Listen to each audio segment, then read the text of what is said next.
started, I am going to start by letting you know that one, the projector light is blinding me, so if it looks like I'm staring at you or anything, I'm really not. Two, I walk around a lot and I talk with my hands. And so if that bothers you, you need to let me know. I won't take any offense whatsoever at all. Three, sometimes I talk very fast when I'm nervous or get excited about something. So if that happens, please tell me to slow down. And please don't let me fall off the stage. So that's the plan. Okay? So I know it's like exciting. So we'll be talking about training.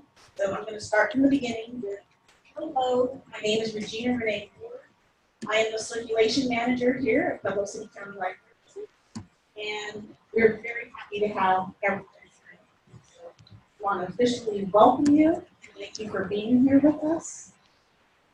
This session is going to talk specifically about our transition to Koha, but from a training perspective. And so, talking about patron power, our first patrons, our staff. And the best way that we can empower staff is by training them properly. So let's get started. Okay. So I'm going to start a little story.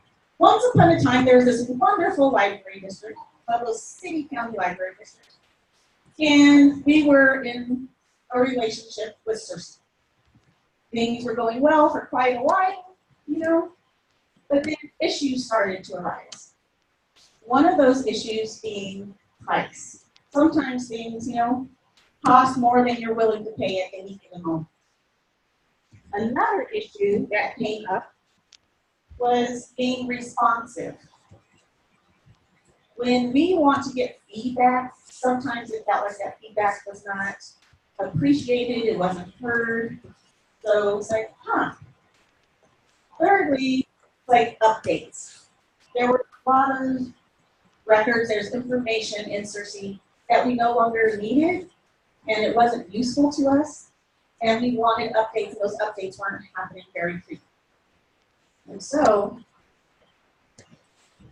Koha walks by, and you just take a look.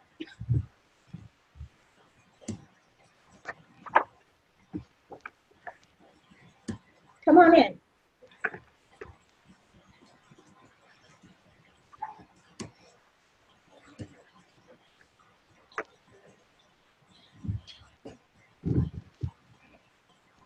So I was just starting with a little story about how Pueblo City County made the transition from Cersei to Koha, and what Koha had to offer us that we weren't getting from Cersei at this.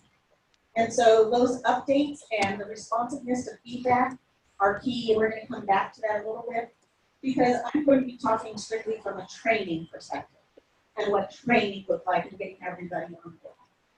Okay?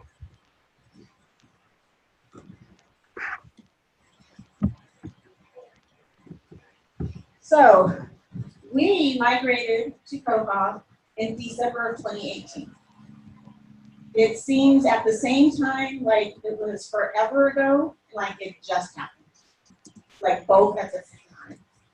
So I'm just going to start about how things happen and making sure that if you're talking to other libraries who are considering making this transition, or if you're considering making a different transition, these are all things that need to take place and lessons learned from our experience that I'd like to share with you.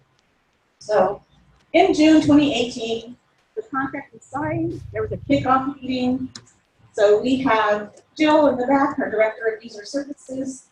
In July, along with hiring me, the new circulation manager, there was an email that was sent out to staff about the migration. So this was in July, migrated in December. So getting an early start is always good, and making sure that people know what is coming. So in August, Bill and I started visiting all different branches and department meetings just to get an overview of Koha and what it is. So people started hearing it. They've already received the email. Now they're having visits at their department meetings. So people are hearing it, they're seeing it, like, what is this Koha thing? So starting in October and November, what you'll see in the blue is we had mandatory OPAC and ILS 1-hour training sessions. There were approximately 12 a week sessions. So here's where we're going to talk. So mandatory could have been put in quotes because although it was mandatory, such as the lifeless training, everybody did not show up. So please take that into consideration. So yes, it was required, and it's always good to require that people show up for trainings that are going to impact the district and take care of your library, your customers, your patrons, whatever words you use. But sometimes that doesn't happen, so you need to be prepared for that. And those that we had other things in place. I will also note at this point that we did offer 12 OPAC sessions, 12 ILS sessions. They were an hour each. We did have one staff member who attended each and every session. So some things to figure in when you're talking about training and training district-wide, no matter how big or small your library is thinking of staffing for the rest of the branch because, you know, some people do work the front line. So considering that, and people have different learning curves and being very mindful of that. Some people, it's like they took one hour session, they were finished. They were good, they were on board, they knew what we were doing. Again, we had another staff member who took every single session and still did not feel confident when you rolled out. So being prepared as much as you can for different learning styles, the ways people learn and the rates at which people learn is very important. And again, not just with your patrons, but with your staff, because staff are the first thing. So internal customer service and providing good training is the best internal customer service we have to offer. Okay. Staffing. So in this district, on Indigenous Peoples Day, the library is closed, but everybody comes to work, and that is a chance for everybody who's at the branches, here at the main central branch, we can all come together and have training at the same time. So if there is an opportunity for that to happen, try to take advantage of that when you're scheduling what you're going to do and planning your training sessions, no matter if it's around, you know, ILS, but any big transition, getting the most bang for your buck, one way to do that is using those days that are already built into your calendar. So finally, December was our migration day. And our theme was Koha, Let the Adventure Begin. And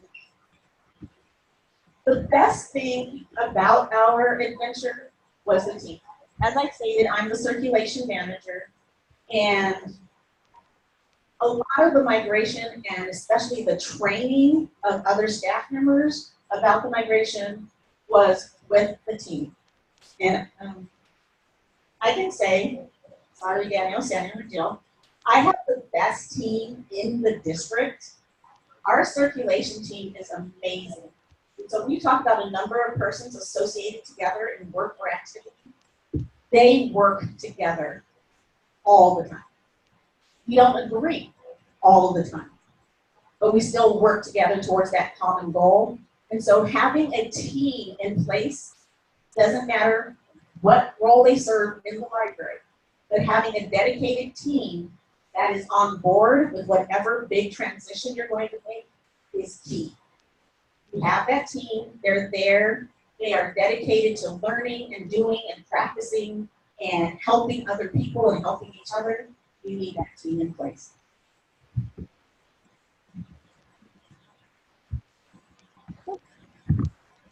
I went too far.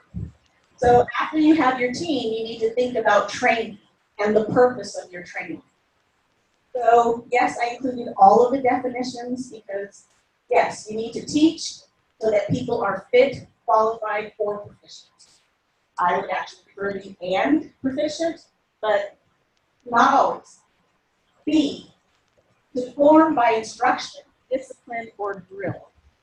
So the drill is that constant practice that I was talking about.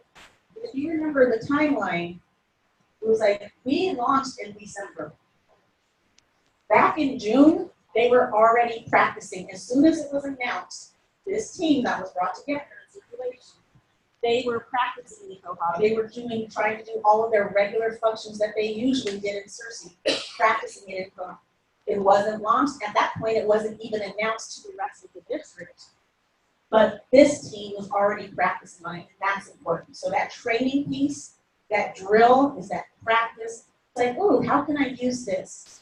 Thinking of ways that patrons will use it. Thinking of ways that different people in branches use it, in different departments. And we'll touch on that a little bit later again. But every branch, every department, they don't use the same tool in the same way. There are different features that are used by different people in the library. So it's really good to have that time to practice, to tinker around, to hear from other people with how they use it.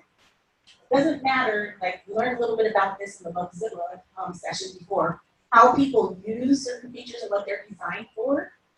It's like, okay, how are they using it every day to perform their tasks? And so that's important that they have the opportunity to do that. So yes, having structured, planned out trainings is fantastic, but giving people time to do their daily tasks is even more important. It's like, this is what I do every day. Can I do that using your new tool? Okay, and finally, again, my highlight, to make prepared. You want to prepare people. There's like nobody likes surprises when it impacts them in negative ways. There are always ways that are, oh, yay, we can see all the good here, and oh, I didn't expect this. No matter how great a product, there's going to be that unexpected, unknown. Some people talk about, ooh, when you buy a house, there's always a surprise. It's not always a good surprise. You can still love something and be surprised in a way that you did not expect. And so, in order to deal with that, if you train staff as much as possible so they are as prepared as they can be, when those surprises pop up, it's not as it's like, okay, this is something I looked at here, I can come over here and do it a different way. They have ways to work around something when a surprise comes up, if they are prepared. So again, my background, I was a teacher for 19 years before I entered libraries. So my middle school background is just like, people like learning new things when we make it fun and easy for them. But on the same hand, and again, at the same time, you can like something and be terrified of it. Like, oh, this is going to be so great. But oh no, this is something new. Both can happen at the same time.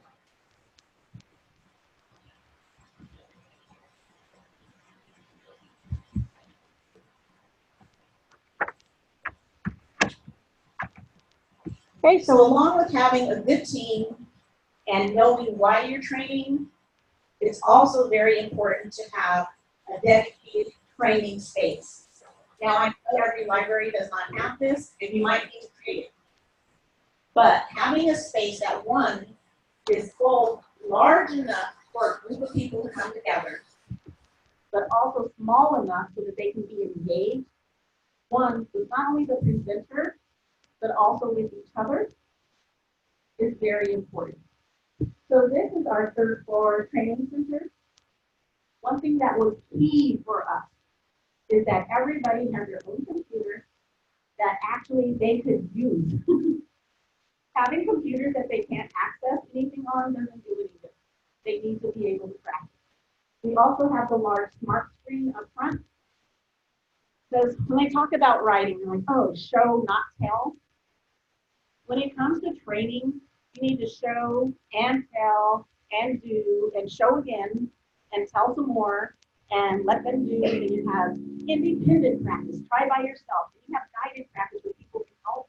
If you have a space for that, it makes it that much easier. And this goes several ways.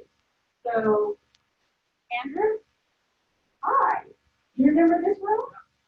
So, back on the timeline, Andrew came to us pretty early on And he trained several groups of people. One was that first dedicated team I talked about, that we are going to be going out and sharing this with the rest of the district. We were in this room. We were able to sit at the computers and try everything that he said and be like, oh, excuse me, can you go back? You said this and I either missed a step. And we're able to do that in real time together with the trainer actually there. Later, we were able to come in by ourselves, like he's no longer there, but I remember this image, or I remember he was walking around here. So just having that space, again, people learn differently. Some people will remember the visuals from the presentation. Some people will remember keywords. Some people will remember, oh no, Andrew was standing over here and he was talking to this person who's on the corner computer, and they were discussing, oh yeah, claims return. So we need to make learning as easy as possible. So if we're training, we need to be intentional about all of those things. Having space for people so that they can move around and not get bored. Having a space where people can engage with each other and engage with the participants and the information. If you go somewhere and it's like, nope, there's no connection, and they need to be able to connect to practice, then it's time to like rethink or find a workaround for what you're trying to do so that people can engage.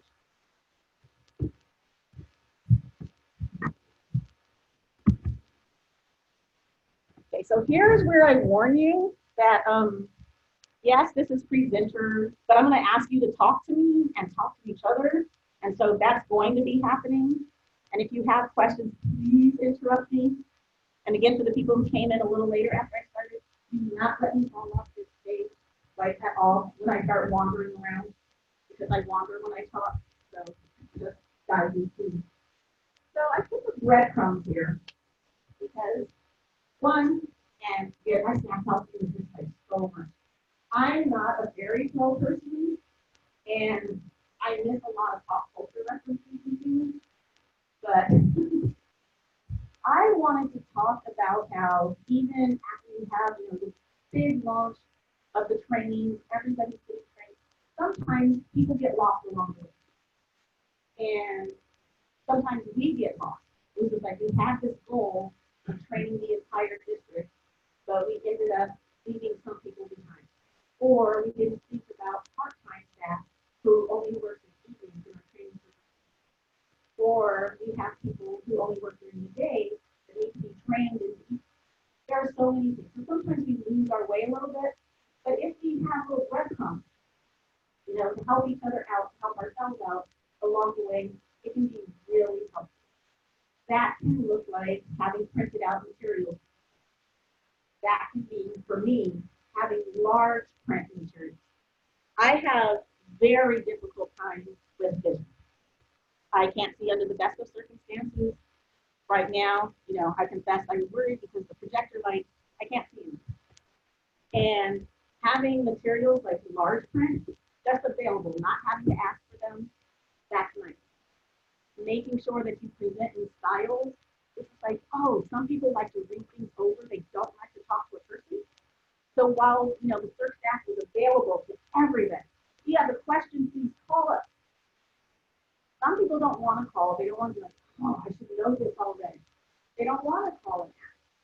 And so, Pam, spent a lot of time putting things up on our internal server, on our portal, so that if you forgot how to do something in Koha, you could look right there. You didn't have to go to the Koha site. You didn't have to call a number or talk to a person and admit you forgot something. You could just look it up. You could print it out for yourself. You can have a step-by-step guide. You can have a binder. But having different ways to help people, provide a little breadcrumbs, like got lost along the way, that is really helpful.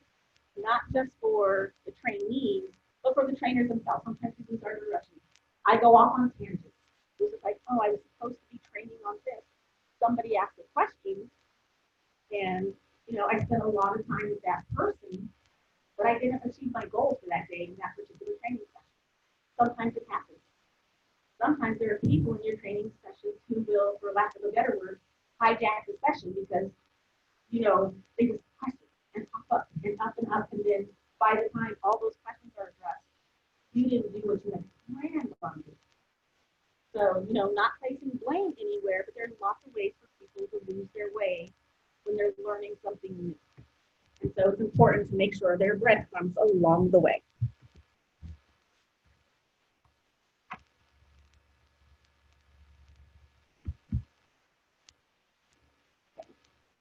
So next, what I'm going to talk about are lessons learned. And one of the first lessons was that as wonderful as our training space is here, everybody, even with staff day, even with having a total of like 24 different training sessions, everybody is not going to come to training. But it's just the reality of the situation. So with that being said, talked with my team, figured out, because again, different people on different teams, that's right, that they are willing to exploit, and some things like, no, not so much. So we had 3 people who were just like, yeah, I have no problem going out with you, going out by myself, and visiting different library branches in the city. They can't come to you, you go to them. And there are different reasons for that and different lessons learned from going to the branch. So this is our east side branch, Lucero, and some of the issues that came up there were quite simple and widely known. If your branch is understaffed, they don't have time to send anybody to your training at some. Sometimes because of distance, but sometimes because we don't have enough people. We need somebody on the desk. And so we go there, you look at their schedule, because again, training during open hours is also an issue. You need somebody on the desk to help patrons. So what are you going to do, and how are you going to help patrons? And also, this was our first instance of, even when you are training, and I know everybody knows, always be open to learning from the people you are training. They have found ways to do things like before you came. It's like the library didn't close when you come. They were still managing to do work. And so you might learn something from the people you're training. And I can even take out the modifiers, like it's not might. You will usually learn something from the people you are training if you're open. And so that was a big lesson from this particular library. So now we're going to move on over to the Lamb branch library. Lamb was very specific. They were the first ones that taught us, oh, it's great that you put together, this wonderful presentation for us, but we need to learn about claims returns. That's what we're here for. It's like, this is what, we need to do this. So making sure that before you go to a training with a branch or a department, if they have specific questions, getting those questions ahead of time when possible is wonderful. So ever since this specific training, it was like, when we had anyone scheduled, we've also done youth services in different departments. It was just like, oh, you have any struggles that you are having that you specifically want us to answer, they email those ahead of time. And so we know that this is going to be okay. Nobody's going to be sidetracked. And I believe it was the last training, the 2 of the trainers here, like we had 2 people come to the training, and they requested it specifically, and we were able to have 2 trainers. So they got that one-on-one assistance. They had their list of questions. The trainers had them. The trainers had, like, these were their list of questions, and they were able to get their individual questions answered by a trainer one-on-one. It doesn't always work that way, but it's wonderful when it can, and because of these lessons that we have learned along the way, that we were able to do that. We had an open offer, like, you want to book a session for your department, anybody in your department, if it's just your material handlers, if it's whoever it is, they can book an appointment and we can schedule it, and we will cater the training to that. And that was the lesson that we learned here.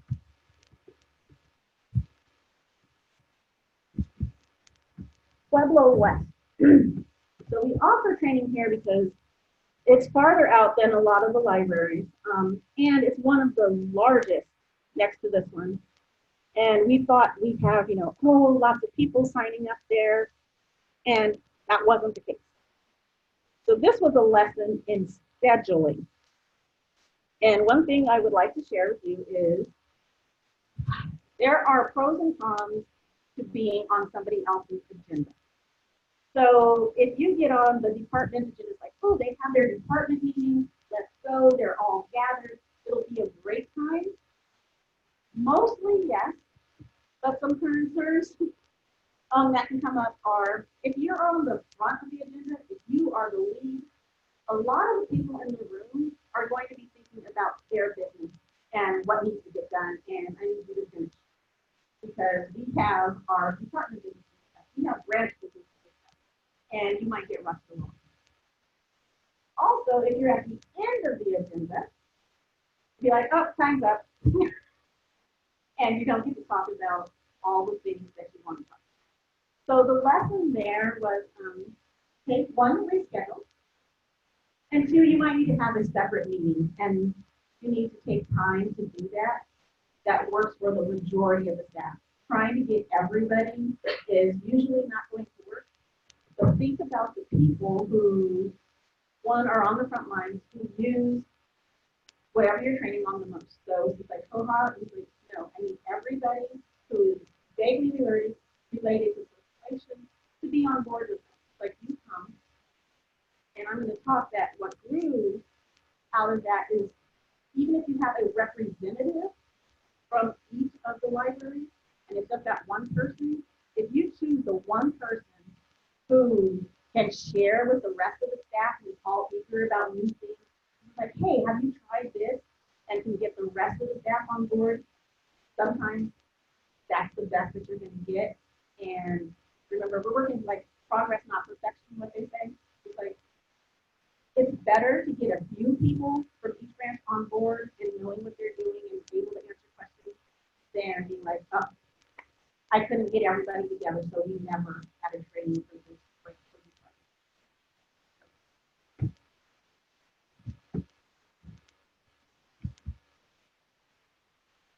Okay, so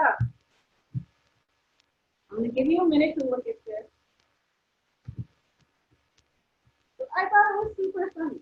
So humor is very important in training. One, you allow people to loosen up a little bit, but also it's been researched that people retain information when they've been, amused.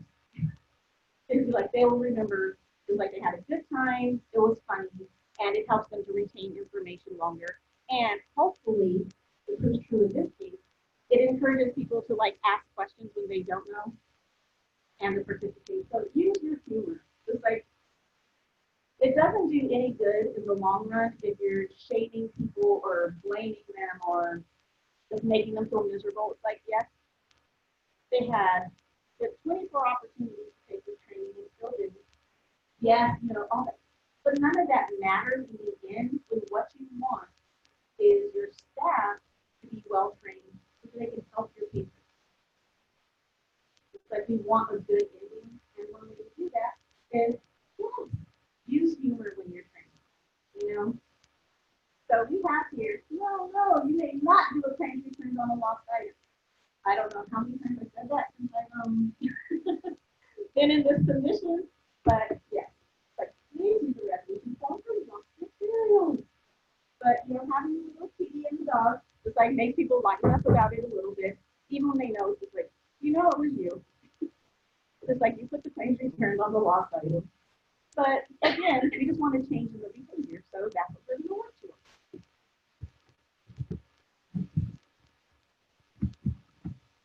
That being said, so trying to keep things fun can go wrong in training situations. And there are two main ways it can go wrong. So sometimes you have the joker who is just totally chill during all the training. It's just like, oh, lean back, just casual. They're not taking notes. They don't appear to be paying any attention. But, they're in good humor. It's like not a big deal. It's just like, yeah, this Koha stuff. It's like, we always change. We do this. I understand. We don't need to be trained. I know what I'm doing. I've been here for whatever number of years. So they don't pay attention. December 16th rolls around, have the migration, And it's just like, ah. And so the joker during the transition is not the same as the joker during training. They realize it's like, ooh, I may have played around too much, I wasn't paying attention. And so they can recognize that and we move on. It's just like, let's get it together. There are more trainings being offered. You know, there's never going to be an end to, oh, we know everything, especially in Koha and updates and, oh, now we have the new discovery layer.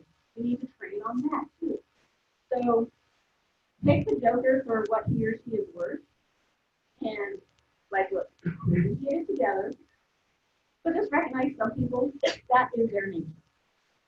Now, a more serious issue that comes with having a little too much fun during training is the trickster.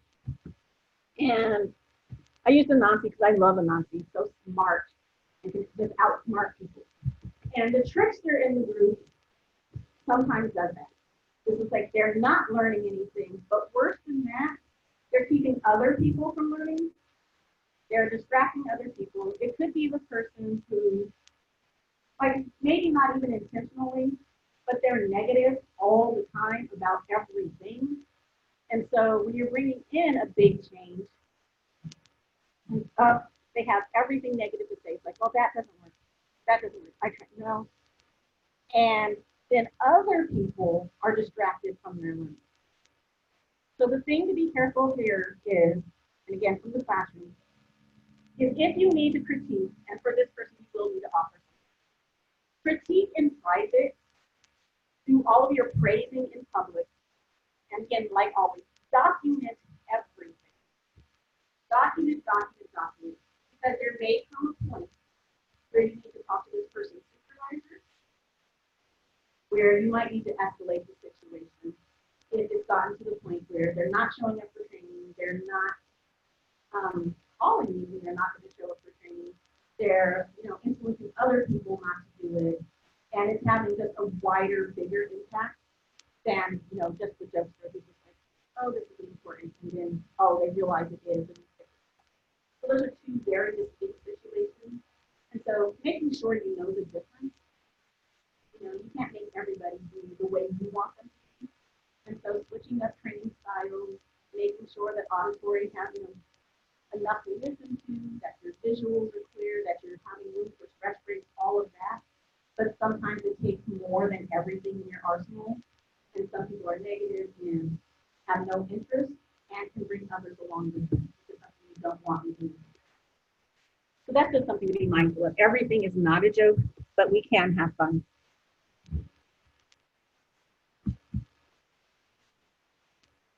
So I said that our staff were our first patrons, our most important patrons, and we want to empower them because we empower our staff because they're the ones who are going to go out and train the patrons. It's just like, new OPAC, what's this? So a tale of two patrons. This is the one you see in your dreams, not your nightmares, your dreams. Oh my gosh, PCLD has a new OPAC. Maybe I should take their training class. And they sign up and they come to the class, they're on time, they participate, they learn how to use the new OPAC, they're happy, they go tell their friends. Things may happen. I believe we have one patron who came to the actual class, 4 patrons. It's like, come on, let's work. Yeah. So, but it can happen. And we need to be open and willing for that to happen and just welcome it, win it, and just accept it. Then, on the opposite end of the spectrum, we have the reluctant learner. And so this is not, and I repeat not, this is not the best way to handle the situation. It's just like, they tell us like, oh, it doesn't work. It's like, oh, come to the training. We have a new class on our OPAC. Like, it doesn't work. Come to the class. No, come to the class. So he may feel this way, and I definitely feel this way with a couple of things. I'm trying to describe this for you. I can't do everything for you. We will try to help you. Again, in an earlier session, it's like, yeah, we're going to teach you how to use it. you know, so they can feel empowered and do things for themselves. It may not happen. Be prepared for that and be okay with that. Also be prepared that sometimes there will be a line at the search desk and you have no more time to help this particular patient with this particular issue at this particular time. So I'm going to help the next person. We have a class that you can attend if you choose. So I don't want to give anybody the notion that it's like, oh, PCPLD has it all under control. It's like nothing ever goes wrong. Just simply not. We have done a lot of things well, in my opinion, and it's working.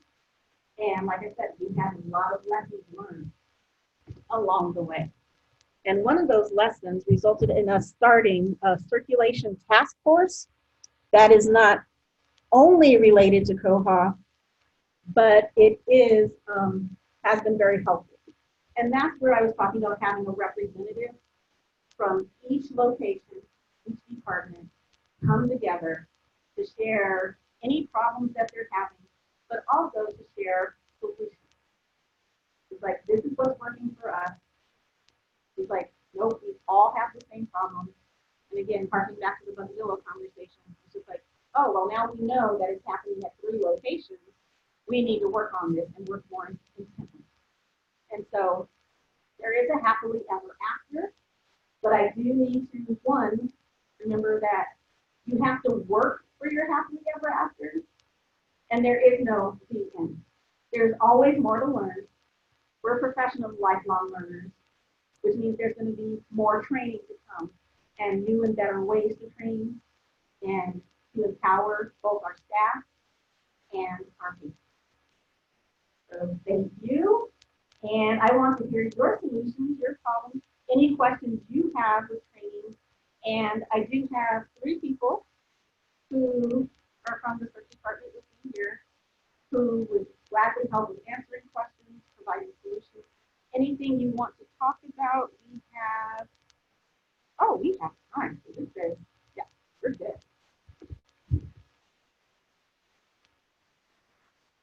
No, and that, yeah. And so I expect so there are 2 sides to that. When we were training and Aaron was training us, that was a different experience than when we were training others. And so I like, input from everybody. Like, it's not just so feedback.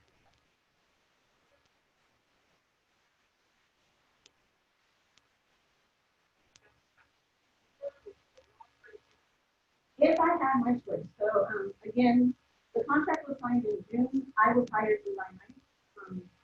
So for me, the timeline could have been longer, particularly for letting staff know and experiment in that training. But it was really hard, and part of it would have been better just because of the timing and being around the winter holidays made things difficult. And so that shortened things up with Sunday closures leading up to Christmas. And nope, we are going to launch before Christmas. So having those hard deadlines, one, I think it pushed us, and I think we responded well. But I think that it would have been a different season in a longer period, not even much longer. I even think that 2 weeks would have made a difference. But yeah, I would have preferred a longer time. And that December 16th launch, I thought was like, on the one hand, it's like, yay, get it good, let's get it out of the way, let's get it done, because there's going to be problems no matter what. But I think that there would have been time to prepare staff, especially because, like I said, getting everybody in and staff on vacation and holidays and trying to schedule everything. Yeah. During that process,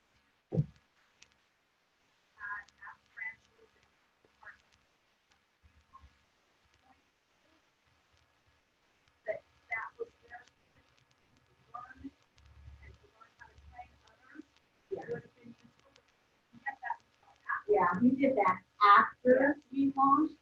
And again, that's a good point. Because for the lessons learned, and also the training we did at one of the branches, we weren't able to access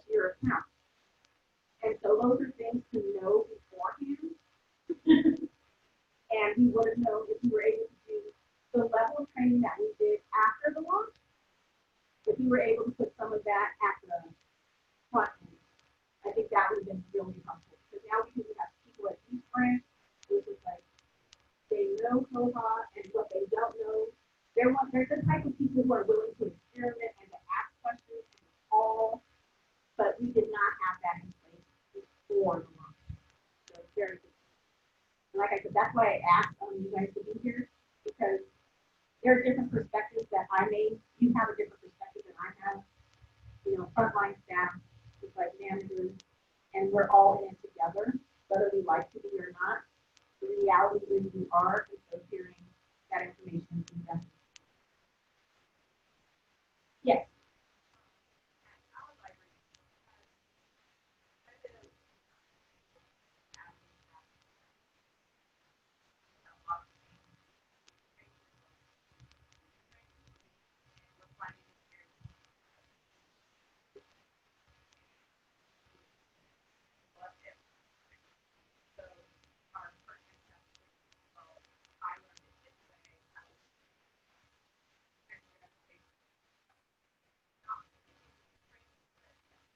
So I'm chuckling because for two reasons.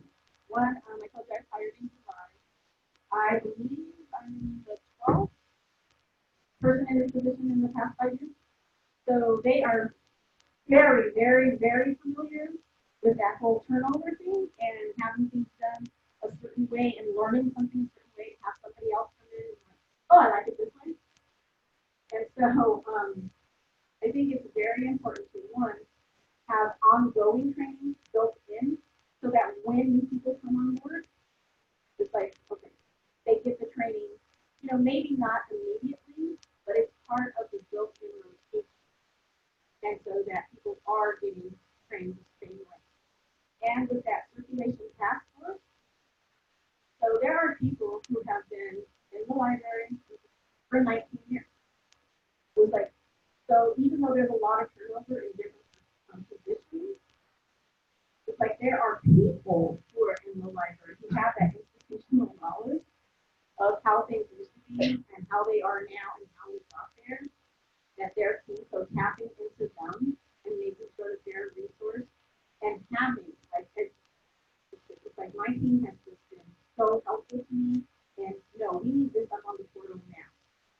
And where it can be changed easily and ready, as opposed to these outdated manuals that's just like, oh, we don't do that anymore. That's not even true anymore.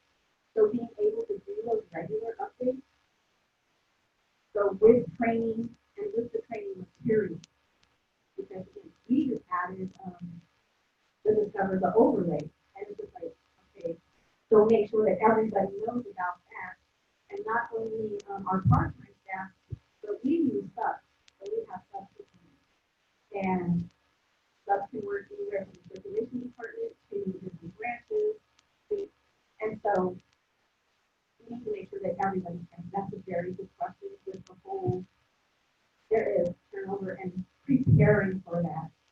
And sometimes you don't know that you need to until it happens. And so making it happen. Yes.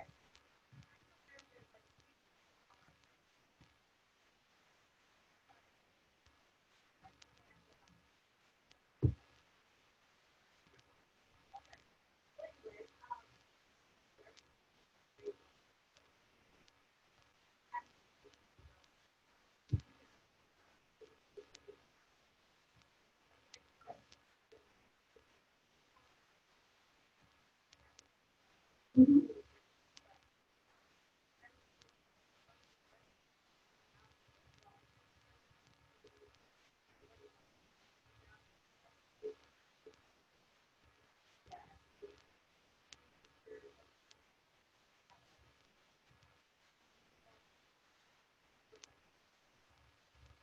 Wonderful suggestion. That's good for every upgrade. The other questions are fine. Yes.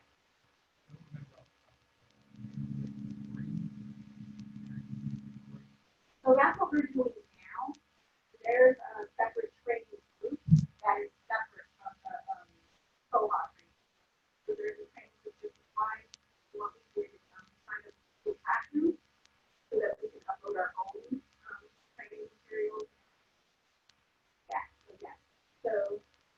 was actually scheduled, and the rescheduled to the Koha conference. That's what it's supposed to be. There's two. But, so yeah, that's the rescheduled for Monday. So there's a few people working specifically on that. Yes. That was really. And so we can set up, virtual classrooms, and we can sign up for the class and pass the class. And so, yeah. And again, with the different types of learning. But everybody cannot make the 5 out. Everybody can't, take time out of the schedule. So I think one value is outline, 30 miles, about 30 miles. And so it's like having them come out during the day for training is their grand short staff. 1 hour training is 2 hours of their time. So we can be mindful and considerate of that. Any other questions or comments?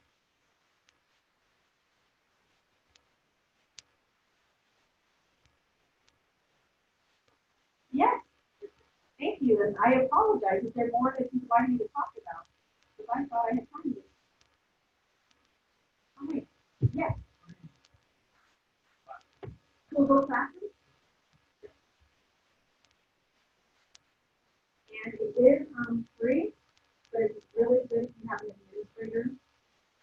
If you have IT in-house, have an administrator.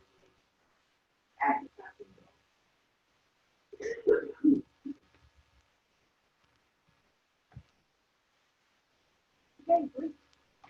Thank you.